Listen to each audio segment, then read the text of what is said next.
ഉണ്ണികൃഷ്ണൻ പോറ്റിക്ക് ഇത്തവണ സ്വർണ്ണപ്പാളി കടത്താനാകാത്തത് തിരുവാഭരണം കമ്മീഷണറുടെ ഇടപെടൽ കാരണമാണെന്ന വിജിലൻസ് കണ്ടെത്തലിന് പിന്നാലെ അത് ബോർഡ് തീരുമാനമെന്ന രേഖയുമായി ദേവസ്വം ബോർഡ് 2024 തന്നെ തിരുവാഭരണം കമ്മീഷണർക്ക് ഇക്കാര്യം നിർദ്ദേശിച്ചു നൽകിയ കത്തുകളുമായി ദേവസ്വം ബോർഡ്. അതിനിടെ ഹൈക്കോടതി നിയോഗിച്ച സ്പെഷ്യൽ കമ്മീഷണർ അറിയാതെ ഇത്തവണ സ്വർണ്ണപ്പാളി സ്വർണം പൂശാൻ അഴിച്ചു കൊണ്ടുപോയത് തിരുവാഭരണം കമ്മീഷണറുടെ വീഴ്ചയെന്ന് ദേവസ്വം പ്രസിഡന്റ് PS പ്രശാന്ത് മാതൃഭൂമി ന്യൂസിനോട് പറഞ്ഞു.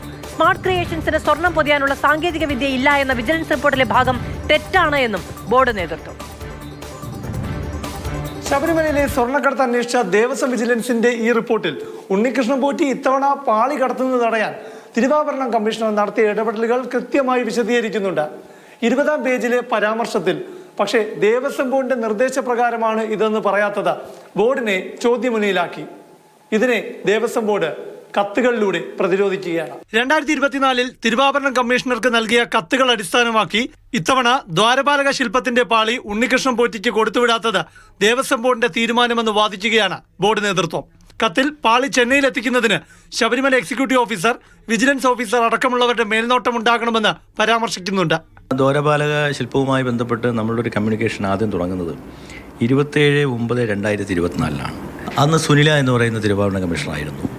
അതിനുശേഷമാണ് ഇദ്ദേഹം റജിലാൽ എന്ന് പറയുന്നത് വരുന്നത്. അപ്പോൾ സ്വാഭാവികമായും ഞങ്ങളുടെ അന്നത്തെയും ഏറ്റവും ഒടുവിൽ ഇദ്ദേഹം വന്നതിന് ശേഷമുള്ള നിലപാട് ഇത് തിരുവാഭരണ കമ്മീഷന്റെ നേതൃത്വത്തിൽ കൃത്യമായ പ്രൊസീജിയർ പാലിച്ചുകൊണ്ട് തന്നെ ആകണമെന്നുള്ളതാണ്. അതായത് തിരുവാഭരണ കമ്മീഷണർക്ക് ഈ റിപ്പോർട്ടിൽ ദേവസ്വം വിജിലൻസ് നൽകുന്ന ക്രെഡിറ്റ് ദേവസ്വം ബോർഡ് നേതൃത്വത്തിനുള്ളതാണെന്ന് അവകാശപ്പെടുകയാണ്. ഇത് മാത്രമല്ല, സ്മാർട്ട് ക്രിയേഷൻസിൽ സ്വർണം പൂശാനുള്ള സാങ്കേതിക വിദ്യയില്ലെന്ന് തിരുവാഭരണം കമ്മീഷണർ പറഞ്ഞതും ആ പറഞ്ഞത് ദേവസ്വം വിജിലൻസ് എഴുതി വച്ചതും തെറ്റാണെന്ന് ദേവസ്വം ബോർഡ് പ്രസിഡന്റ് പറയുന്നു. സ്മാർട്ട് ക്രിയേഷനിൽ ഈ പ്ലേറ്റിങ്ങിന് ഒരു ആധികാരികതയില്ല എന്ന പുള്ളിയുടെ ഒരു തെറ്റായ ധാരണയായിരുന്നു. അത് അദ്ദേഹം തന്നെ ക്ലാരിറ്റി ചെയ്തു. അദ്ദേഹം തന്നെ അത് കമ്മീഷൻ ഓഫീസറെ അറിയിക്കുന്നു. അതനുസരിച്ച് കമ്മ്യൂണിക്കേഷൻ നടക്കും. ദിവസം പക്ഷേ അത് തിരുത്തിയിട്ട് പിന്നീട് അത് എന്തുകൊണ്ട് പിന്നെ റിപ്പോർട്ടിനകത്ത് വന്നില്ല എന്നുള്ളതാണല്ലോ ഇതിനകത്തൊരു കൺഫ്യൂഷൻ. നിങ്ങൾ ചോദിക്കേണ്ട കാര്യങ്ങളാണ്. അതിനെ സംബന്ധിച്ച് എനിക്കറിയില്ല. ഒരിക്കൽ സ്വർണം പൂശിയ പാളിയിൽ നിന്ന് സ്വർണം നീക്കം ചെയ്ത് അതുപയോഗിച്ച് വീണ്ടും സ്വർണം പൂശാനുള്ള സാങ്കേതിക വിദ്യ സ്മാർട്ട് ക്രിയേഷൻസിന് ഇല്ലെന്നാണ് തിരുവാഭരണം കമ്മീഷണർ റജിലാൽ ദേവസ്വം ബോർഡിന് മുൻപ് കത്ത് നൽകിയിരുന്നത്. ആ നിർദ്ദേശം മറികടന്ന് സ്മാർട്ട് ക്രിയേഷൻസിനെ ഏൽപ്പിക്കാൻ ദേവസ്വം ബോർഡ് നേതൃത്വം മുന്നോട്ട് പോയത് എന്തുകൊണ്ടെന്ന ചോദ്യമാണ് സംശയമായി ഉയർന്നതും. അതിനും വിശദീകരണമുണ്ട്. ഉണ്ണികൃഷ്ണൻ പോറ്റിയുടെ ക്രെഡിബിലിറ്റി അല്ല ഞങ്ങളുടെ വിഷയം. ഞങ്ങൾക്കതൊന്നും പ്രശ്നമേ ഉള്ള കാര്യങ്ങളല്ല. ആ സ്മാർട്ട് ക്രിയേഷനുടെ ആധികാരികമായ സ്ഥാപനമാണ് എന്ന് ഞങ്ങൾക്ക് ബോധ്യമുള്ളത് കൊണ്ടാണ് ഞങ്ങളത് കൊടുത്തുവിട്ടത്. ഈ റിപ്പോർട്ടിൽ പറയുന്ന തിരുവാഭരണ കമ്മീഷണർ റജിലാലിന് ഒരു വീഴ്ച സംഭവിച്ചെന്ന് ദേവസ്വം ബോർഡ് പ്രസിഡന്റ് വെളിപ്പെടുത്തുകയാണ്. അത് ഇത്തവണ ശബരിമല സന്നിധാനത്തെ ദ്വാരപാലക ശില്പത്തിലെ പാളി അഴിച്ചെടുത്തപ്പോൾ അത് ഹൈക്കോടതിയുടെ സ്പെഷ്യൽ കമ്മീഷണറെ അറിയിക്കാത്ത തെറ്റാണ്.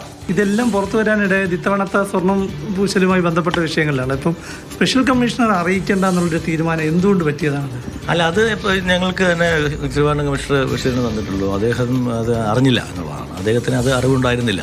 എനിക്ക് തോന്നുന്നത് ഈ 2023 വന്നൊരു വിധിയാണ്. ശ്രദ്ധയിൽപ്പെട്ടില്ല എന്ന് പറഞ്ഞ ഒരു എക്സ്ക്യൂസായി പറയാൻ പാടില്ല.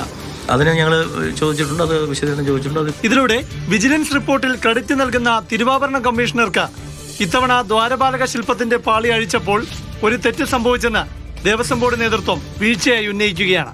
പ്രശാന്ത് കൃഷ്ണ, മാതൃഭൂമി ന്യൂസ്, തിരുവനന്തപുരം.